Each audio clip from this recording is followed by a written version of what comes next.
Brisbane is surrounded by two large coastal regions, the Northern Sunshine Coast and the Southern Gold Coast, both of which are notable tourism hotspots.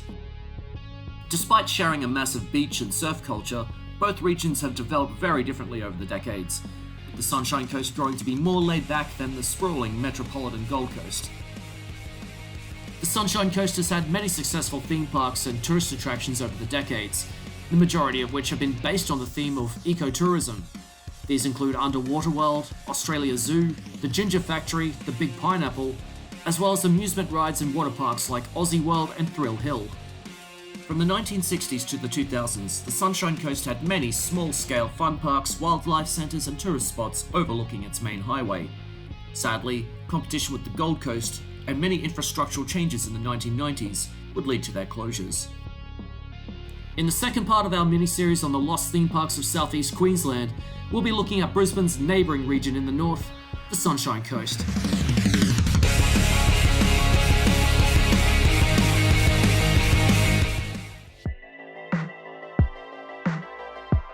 First, some background on how the Sunshine Coast came to be.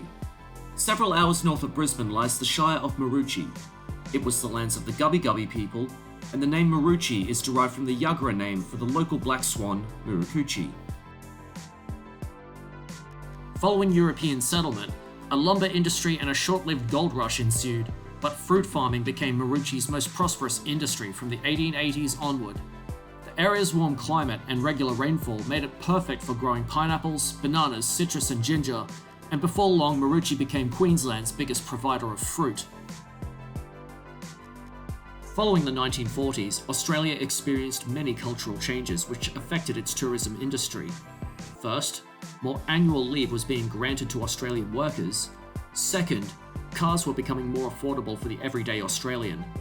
From the 1950s, more major roads between towns were built, with the Bruce Highway becoming the main thoroughfare for tourists travelling northbound from Brisbane. Many businesses took advantage of this new boom of automotive tourism, setting up their own highway roadside stops for the convenience and accommodation of motorists, including refueling stops, camping sites, and assorted tourist attractions. And it was around this time when the northern and southern regions surrounding Brisbane became collectively known as the Sunshine and Gold Coasts, respectively. The Sunshine Coast became made up of the shires of Noosa, Landsborough, and the Shire of Maroochydore. The Sunshine Coast's tourism industry had more focus on the area's agricultural and fruit farming background. Local farmers would simply transform their own properties into tourist attractions overlooking the highway, or entrepreneurs would buy up land and build their own. Early examples of these include the Sunshine Plantation's Big Pineapple, Suncoast Dairy's Big Cow, and Beerwah's Egg Farm near the Glasshouse Mountains. Over near the town of Buderim sits the rural area of Tanawha, which in the 1960s became a popular tourist area with a row of attractions and amusement parks overlooking the Bruce Highway. On the corner of the highway and Crosby Hill Road sat the Buderim Seal Sanctuary, which opened in 1962. In 1973, it would reopen as the Buderim Zoo and Koala Park. Quite popular with the tourists and locals, it was also notable for its windmill feature. The Superbee soon opened on the Tanawha Strip in 1968 as a honey farm. Jumping on this new wave of ecotourism, Superbee transformed from its simple honey factory into a tourist destination with live bee shows and honey tasting. The park grew to include a mini golf course and a handful of recognisable but slightly off-brand fairy tale themed attractions, and its house that Jack built, which contained more exhibits for young kids. In the 1980s, the area grew once more to include the Forest Glen Deer Sanctuary, a drive-through wildlife centre, and the Aquajet water slide. Neighbouring these parks came Tanawha World. Created by Brisbane signwriter Derek Heiser and his wife Mary Lou Heiser, Tanawha World was officially opened on the 31st of March 1978 and was notable for its life-size dinosaur models. The park was reopened in 1980 as Dino's, or perhaps Dino's, Fun Park. More rides and attractions were added, including a train ride, a skid pad, and a wild mouse roller coaster, but the park would not last much longer compared to its neighbouring peers. Dino's Fun Park would last for 3 more years before being placed back onto the market in 1983. According to one source, the Wild Mouse roller coaster was transferred to Aussie World but has since been decommissioned.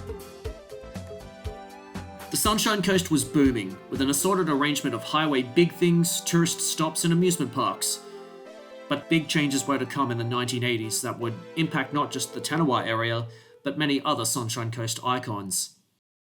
As the Gold Coast experienced a rise in development during the 1980s, the arrival of newer, larger-scale theme parks like SeaWorld, Dreamworld, Wet n Wild, and later Movie World would have posed a threat to the smaller, laid-back fun parks up north.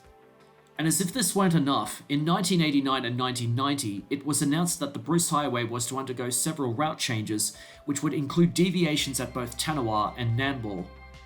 This meant that all of the roadside spots within these areas would be cut off from the highway and no longer directly accessible. This was not good news for most of Sunshine Coast's local businesses, as they relied heavily on highway traffic. Wombai's Big Pineapple suffered slowly but surely by these changes, eventually going into receivership in 2009, and has struggled along since. The dairy that housed the Big Cow would also close, with its mascot sadly languishing by the roadside. All the parks on the Tanawha Strip also suffered declining attendances, eventually leading to their closures, starting with the Buderim Zoo closing in March of 1990. The Aquajet waterslide was sold off and relocated to the Western Australia town of Coolin, and Superbee relocated to the New South Wales town of Forbes in 2008. The original Superbee location now sits abandoned by the road today, and it has become something of a new attraction for urban explorers. The former location of Tanawha's theme parks now sits empty on the roadside, without so much of a reminder of what once was. Only one amusement centre continues to operate within this area, Amusement, which opened in 1993 and is the current location of Buderim Zoo's old windmill. Besides Tanawha's Aquajet, the Sunshine Coast had many other water parks dotted across its towns. There was the speed water slide at the Glasshouse Mountains Egg Farm, the Black Hole at Curramundi, an intense water slide which lasted from 1982 to 1985. There was the mighty Putt and Water Wonderland at Caloundra, and there was the Pacific Super Slide at Alexandra Headland. Opened on 1st of September 1986, the Pacific Super Slide was a popular summer hangout spot, including 7 water slides, solar heated pools, video game arcades and picnic areas. Under new ownership, the park was renamed Olympia Theme Park in 1988, later to include laser tag and mini golf. Olympia Theme Park continued until 2006 when it was closed down, its site eventually demolished to make way for apartments. Currently, the Thrill Hill Water Park in Woombai is still in operation, opened in 1979 and just a few minutes drive from the Big Pineapple. One other well-known and much-loved theme park from the Sunshine Coast sat further north in the city of Maroochydore. It was called Nostalgia Town, a rather oddball family theme park that portrayed a laugh at the past with a 19th century theme. The park originally opened on the 12th of June 1976 as the Suncoast Pioneer Village on the David Low Way in Pacific Paradise, and was focused on preserving antique and vintage Australian items. It included displays of old Australian cars, agricultural equipment, and various other collections. New management took over in 1989 and changed it to Nostalgia Town, shifting its focus to more of a family-themed park and changing it into a town layout.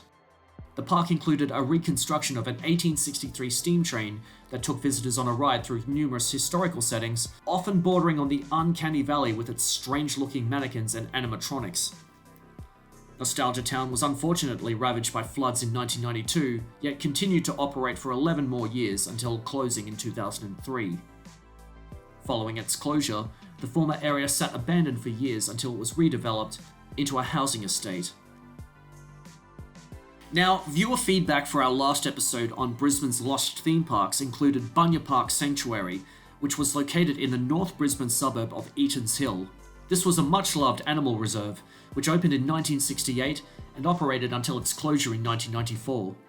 It was then subsequently relocated to the Sunshine Coast suburb of Yandina, neighbouring the ginger factory.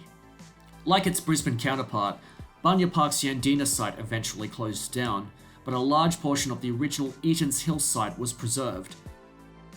It now stands as the Cambacho Environmental Centre, freely open to the public.